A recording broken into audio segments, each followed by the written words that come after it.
বন্ধুরা, এরোপ্লেন আকাশে উঠতে আমরা অনেকেই দেখেছি এবং আমরা আশা করি প্লেনের যাত্রীরা যেন ঠিকভাবে নিজেদের গন্তব্যে পৌঁছে যায়।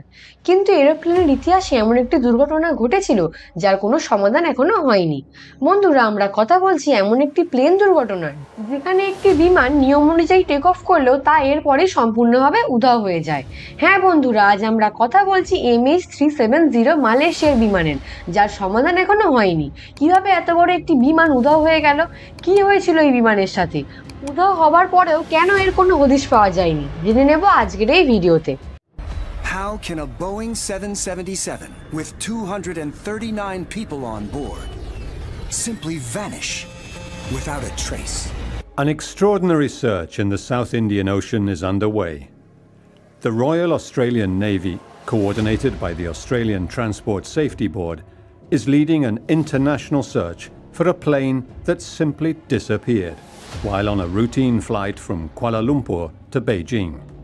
It's been 8 years since the Malaysian Airlines flight MH370 disappeared.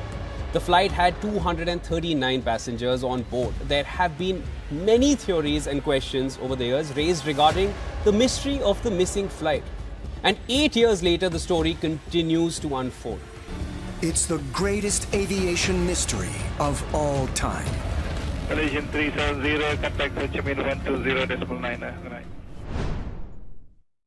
নমস্কার বন্ধুরা, দিনটি ছিল 8ই মার্চ 2014। ঠিক 12:42 মালয়েশিয়ার কুয়ালালামপুর থেকে একটি প্লেন টেক অফ করে চীনের রাজধানী বেজিং এর উদ্দেশ্যে। টোটাল 239 জন এই বিমানে ছিলেন, যাদের মধ্যে 227 জন যাত্রী, 10 জন বিমান পরিচারিকা এবং 2 জন পাইলট। ঠিক যখন রাত 1:09 তখন বিমানটি মালয়েশিয়ার কোস্টলাইন পার করে সাউথ চীন সি এর ওপর চলে যায়। প্লেনের 2 জন পাইলটের মধ্যে একজন ছিলেন ক্যাপ্টেন জারি আহমেদ শাহ, যিনি 53 বছর বয়সী একজন অভিজ্ঞ এবং দক্ষ পাইলট ছিলেন। অন্যদিকে ছিলেন ফারিক হামিদ, যিনি নিজের শেষ ট্রেনিং ফ্লাইট কমপ্লিট করেছিলেন এবং এই ফ্লাইটের পরেই তিনি একজন সম্পূর্ণ পাইলট হবার দাবিদার ছিলেন। রাত ঠিক 1:19 যখন প্লেন ভিয়েতনামের এয়ার ট্রাফিকের রাডারের কাছে প্রবেশ করে এবং মালয়েশিয়ার রাডার থেকে বলা হয় ভিয়েতনামের হোচিমিন এয়ার ট্রাফিকের সাথে যোগাযোগ করার জন্য। Malaysian 370, contact Ho Chi Minh 120.9. এবং এর যথারীতি উত্তরে এসেছিল প্লেন থেকে। Malaysian 370, contact Ho Chi Minh 120.9.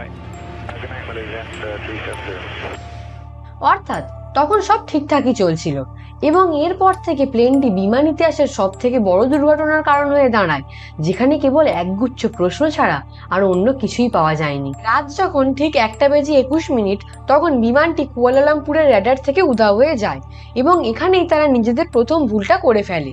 প্লেনটি যখন উধাও হয়ে যায় তখন কুয়ালালামপুর র্যাডার মনে করে প্লেনটি তাদের র্যাডারের সীমা থেকে অতিক্রম করে গিয়েছে এবং ভিয়েতনামের র্যাডারের ভেতরে চলে গিয়েছে।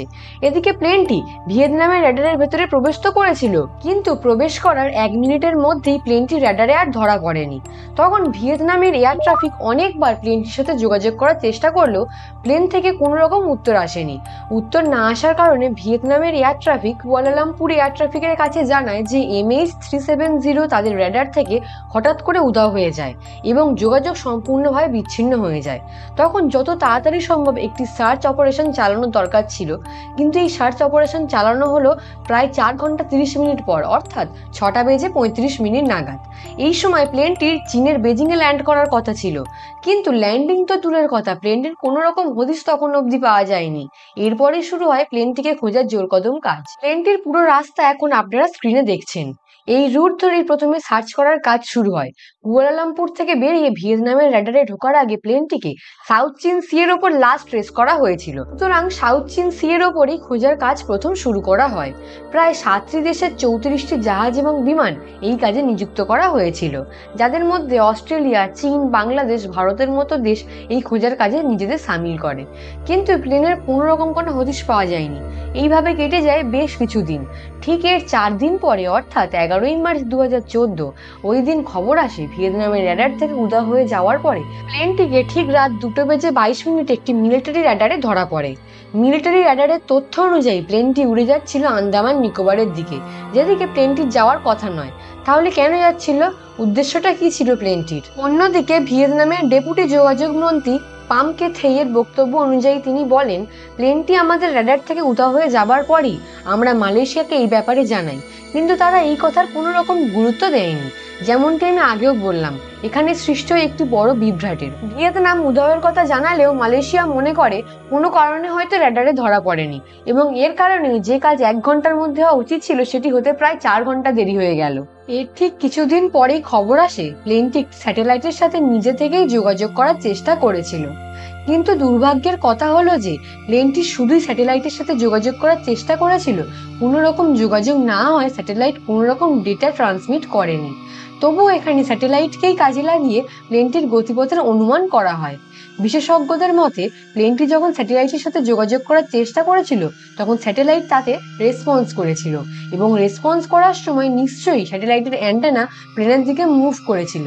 স্যাটেলাইটের এই মুভমেন্টের অ্যাঙ্গেলের ক্যালকুলেশন করে বিজ্ঞানীরা একটি সম্ভাব্য অবস্থানের অনুমান করেন। কিন্তু এর ফলে বেশি কিছু লাভজনক কোনো তথ্য বের করা খুবই কঠিন, কারণ স্যাটেলাইট থেকে ক্যালকুলেশন করে যে রেজাল্ট আসে সেটি হলো, এখন আপনারা যে ছবিটি দেখছেন এর মাঝে যে সার্কেলগুলো আছে এর যে কোনো একটি পয়েন্টে প্লেনটি হতে পারে।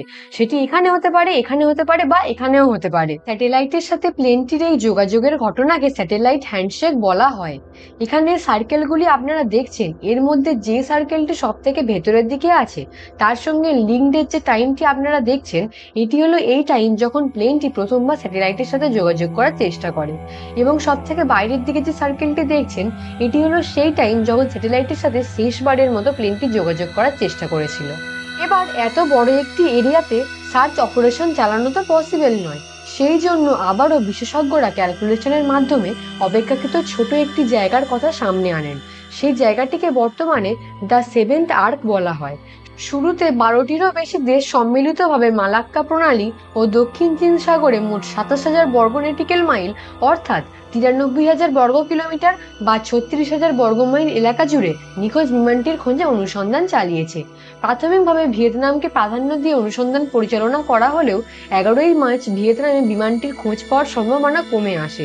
অনুসন্ধানকারীরা বিমানটি ভূমিতে অবতরণ করেছে কিনা তা অনুসন্ধান করেন।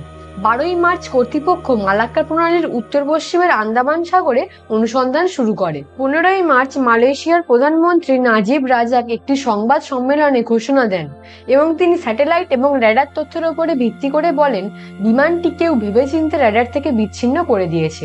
তিনি বলেন প্লেনটি দিক পরিবর্তন করে মালয়েশিয়ার ওপর দিয়েই ভারতের দিকে অগ্রসর হওয়ার চেষ্টা করে। প্লেনের ভেতরের অবস্থানরত যে কেউ এই কাণ্ড ঘটিয়েছে। তিনি আরো বলেন বিমানটি নিখোঁজ হওয়ার পর সম্ভবত আরো 7 ঘন্টা আকাশে উড়েছিল। দক্ষিণ চীন সাগর ও থাইল্যান্ডের উপসাগরের অনুসন্ধান তৎপরতা বন্ধ করা হয়েছিল। 16ই মার্চ তারিখে অনুসন্ধানে অংশগ্রহণকারী দেশের সংখ্যা বাংলাদেশ বহু তল্লাশি করেও সমুদ্রের তলদেশে নিখোঁজ বিমানের কোনো ধ্বংসাবশেষ চিহ্নিত করা যায়নি। বিমানটি নিখোঁজের 2 মাসের অল্প কিছু সময় পর যুক্তরাজ্য ভিত্তিক সাংবাদিক নাইজেল ক্যাথার্ন তার ফ্লাইট MH370 দ্য মিস্ট্রি নামক গ্রন্থে দাবি করেন যে যুক্তরাষ্ট্র থাইল্যান্ড যৌথ সামরিক মহড়াগালে ওই বিমানটি গুলিবিদ্ধ হয়। প্রায় একই সময়ে মালয়েশীয় নেতা মাহাথির মোহাম্মদ সন্দেহ প্রকাশ করেন যে বিমানটি নিখোঁজ হওয়ার সঙ্গে যুক্তরাষ্ট্রের গোয়েন্দা সংস্থা CIA এর যোগসূত্র থাকতে পারে। বিমানটি ধ্বংস হয়ে গেছে নিশ্চিত হওয়ার পর এর ধ্বংসাবশেষ বিশেষ করে ব্ল্যাক বক্স বা ফ্লাইট রেকর্ডারের উদ্ধারের কার্যক্রম চলতে থাকে। এপ্রিল 2014 প্রথম সপ্তাহে অস্ট্রেলীয় সরকারি সূত্রে জানানো হয় যে অনুসন্ধানকারী জাহাজ সাগরের তলদেশে ব্ল্যাক বক্স থেকে সিগন্যাল পেয়েছে এবং তারা এর অবস্থান সম্পর্কে নিশ্চিত। নিউ সায়েন্টিস্টের প্রতিবেদন অনুসারে বিমানটি নিখোঁজ হওয়ার প্রথম দিকে 2টি ACRS প্রতিবেদন স্বয়ংক্রিয়ভাবে যুক্তরাজ্যের ইঞ্জিন প্রস্তুতকারী প্রতিষ্ঠান রোলস রয়েস গ্রহণ করেছিল। ওয়াল স্ট্রিট জার্নাল যুক্তরাষ্ট্রের সরকারের বরাত দিয়ে জানায় রোলস রয়েস বিমানটির সাথে যোগাযোগ বিচ্ছিন্ন হওয়ার পরবর্তী 5 ঘন্টায় 30 মিনিট পর পর বিমানের সাথে সংকেত পাচ্ছিলেন। এতে বলা হয় বিমানটির সংকেত প্রেরণকারী যন্ত্র অফলাইনে যাওয়ার পূর্বে কমপক্ষে 4 ঘন্টা এটি বার্তা প্রেরণ করেছিল। মালয়েশিয়ার যোগাযোগ মন্ত্রী পরের দিন এক সংবাদ সম্মেলনে বলেন ওয়াল স্ট্রিট জার্নালের এই প্রতিবেদন সঠিক নয়। বিমানটি দ্বিতীয় র্যাডার থেকে নিরুদ্দেশ হওয়ার পূর্বে সর্বশেষ 1:07 বার্তা প্রেরণ করেছিল।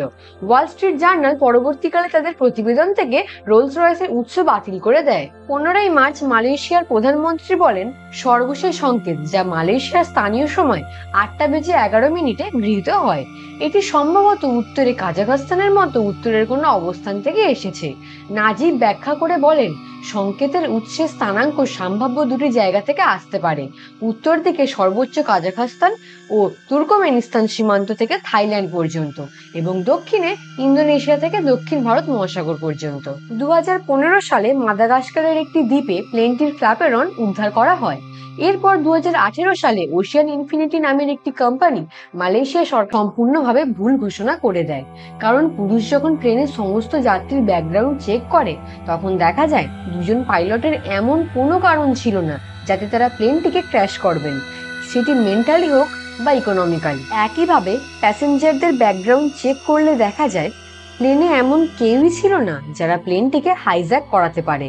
তবে সবার মধ্যে দুজনের নাম বিশেষ করে উল্লেখযোগ্য, কারণ এরা ভুল পাসপোর্টে ট্রাভেল করছিল।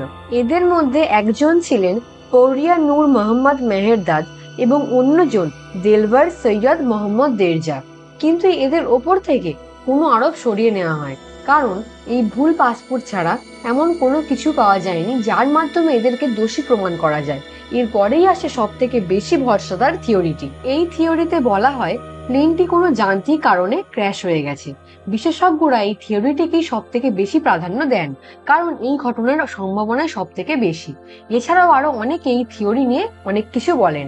কেউ বলেন প্লেনটি এলিয়েনরা নিয়ে গেছে, আবার কেউ বলেন আমেরিকা প্লেনটিকে ধ্বংস করে দিয়েছে, আবার এটাও অনেকে বলেন রাশিয়ার প্রেসিডেন্ট পুতিন প্লেনটির ব্যাপারে আরো অনেক কিছু জানেন। তবে সব থেকে আশীর্বাদী ঘটনা হলো 2022 সালে রিচার্ড গোফটি নামের একজন scientist radio wave technology use করে দাবি করেন তিনি প্লেনের সঠিক লোকেশন জানেন এবং সেটি 7th আর্কের ওপরে ঠিক এই জায়গায় প্রায় 4 কিলোমিটার নিচে প্লেনটিকে পাওয়া যাবে বলে মনে করেন। এখনো পর্যন্ত যে কটি প্রমাণ পাওয়া গেছে তার সাথে রিচার্ডের গণনার অনেকটাই মিল খুঁজে পাওয়া গেছে, যেটি এই প্লেনের হারিয়ে যাওয়ার ঘটনার পেছনে অনেক বড় একটি অবদান। তো বন্ধুরা, ভিডিওটি কেমন লাগলো তা আমাদের অবশ্যই কমেন্ট করে জানান। ভালো লেগে থাকলে একটি লাইক দিয়ে বন্ধুদের সাথে শেয়ার করুন। চ্যানেলে প্রথমবার এলে সাবস্ক্রাইব করে পাশে থাকা বেল আইকনটিকে অলে সেট করে দিন, যাতে আমাদের ভিডিওর নোটিফিকেশন সব থেকে প্রথমে আপনাদের কাছে পৌঁছায়। তাহলে দেখা হবে আবারও একটি এরকমই রোমাঞ্চকর ভিডিওতে। ততদিন ভালো থাকুন, সুস্থ থাকুন। জয় হিন্দ।